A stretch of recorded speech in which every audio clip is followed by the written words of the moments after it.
Side Drive toward New North Side Drive. I don't always know where I'm headed, but I always find a way to keep going. Roll with me. Peace. Welcome back to my channel. My name's Olivia. And today, I'm going to be honest with you. This one stung just a little because I had to admit it to myself before I could ever say it out loud. 9 times out of 10, I hurt my own feelings.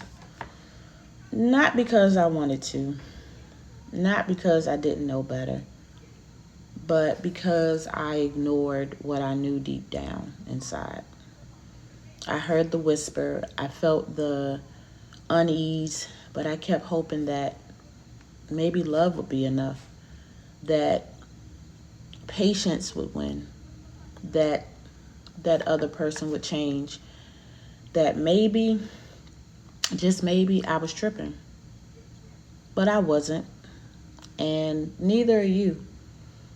We hurt our own feelings when we keep showing up for people who never fully show up for us. When we make excuses, when we romanticize potential, when we write paragraphs in our head of what we wish they would say instead of reading the actual text for what it is. I've been there, right? There were times when I stared at my phone, rereading messages that I knew didn't reflect someone who was choosing me, and still found a way to convince myself that they cared. I've waited for calls that never came, made space for people who left me hanging, and sometimes gave my heart to people who didn't even know how to hold their own. And the worst part, there were times, a few times, where I blamed them. But I was the one handing them the pen, letting them write chapters in a story they never planned to finish. And at some point, I had to sit with the truth. They weren't hurting me anymore. I was. I was the one keeping the memory alive. I was the one replaying old moments like maybe they meant more than they did. I was the one imagining healing, closure, when all I really needed was honesty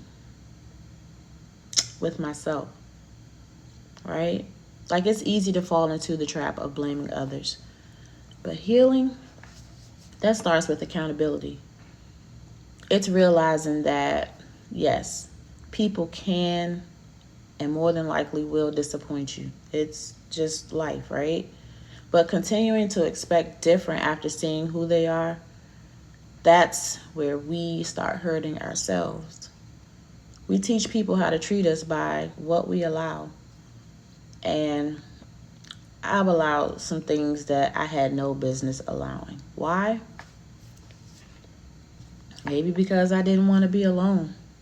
Or maybe I thought I could fix it. Because maybe I confused love with sacrifice and loyalty with struggle. But love doesn't require you to abandon yourself. And choosing yourself doesn't mean you're heartless at all. It means you're finally waking up and paying attention. Like, there's a version of me that would have sat here crying, blaming the world, feeling like a victim. Right? But I had to learn how to stop reopening wounds just to prove they still hurt. You know? Sometimes you got to learn that the silence is sometimes the closure. That maybe really is a no.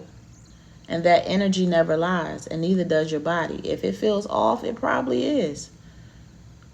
So yeah, 9 times out of 10, I hurt my own feelings. By overgiving, by staying too long, by not walking away when I should have sprinted. But you know what? 10 out of 10 times, I can choose differently now. And so can you. You can put your peace first. You can set boundaries without guilt. You can stop calling it love if it's really just fear of letting go. And when you do that, you don't just avoid the pain, you start to feel free. And I'm not saying it's easy. Sometimes it is a little challenging. But it's necessary because your heart deserves to feel safe with you first. So let this be your reminder. You don't have to keep betraying yourself to feel loved. It's time to start choosing you. To start protecting your peace. And start telling yourself the truth, even if it hurts a little. Because the truth, that's where your healing begins.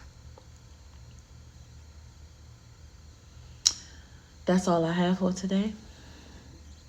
As always, if you have any questions, comments, or feedback, go ahead and drop it below. And if any part of this video resonated with you, feel free to like, share, subscribe, tell a friend, tell a friend. Until next time.